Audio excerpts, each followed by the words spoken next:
ما تحسين تعليقك شوية قاسي؟ يعني بيه هيجي لمحة استهزاء. بس على العموم ألف الحمد لله والشكر. إذا تقولين الناس مرتاحة فصيت الغنى ولا صيت الفقر.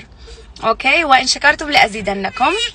فالمهم بس أحب أجاوبك على هذا التعليق مالتك، بما إنه شفت هواية بناتها معلقات إنه ها أسهل وأنا الطفل يكون غاص من البكي وأسهل لي بالترمز. خو طبعا أنا هم أسهل لي، أخلي مي بالترمز وبثواني أسوي الممة وأنا مرتاحة وراسي بارد.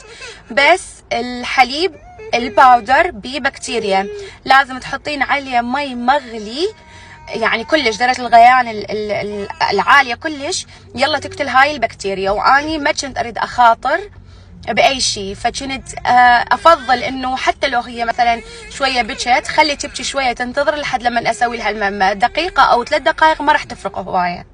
اوكي، فهذا هو السبب يا عمري، خصوصا اول 6 اشهر من عمر الطفل. كنت كلش من يعني من بهاي خلال ال6 اشهر الاولى بعمر دودو كنت كلش حذرة، فاحاول اسوي اي شيء على مود لا يصير عندها مشكلة بالمعدة، حتى لا يصير عندها irritation. فهذا هو السبب. اوكي، وبعدين يعني شنو هي آلة ايش قد 100,000 يمكن بالعراقي او 50,000 قحط، يعني 50,000 صارت ها ناس مرتاحة وما اعرف ايش. على العموم قلت لك صيت الغنى ولا صيت الفقر.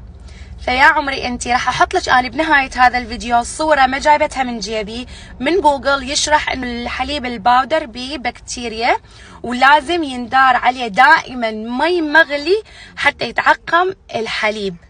اوكي، هذا هو السبب. ولا تقولي لي ها بالترمز يبقى حار ويبقى مغلي، انا جربت يا عمري، جربت ما يبقى حار وما يبقى مغلي، ماكو فايدة. هاي الآلة كانت احسن شيء.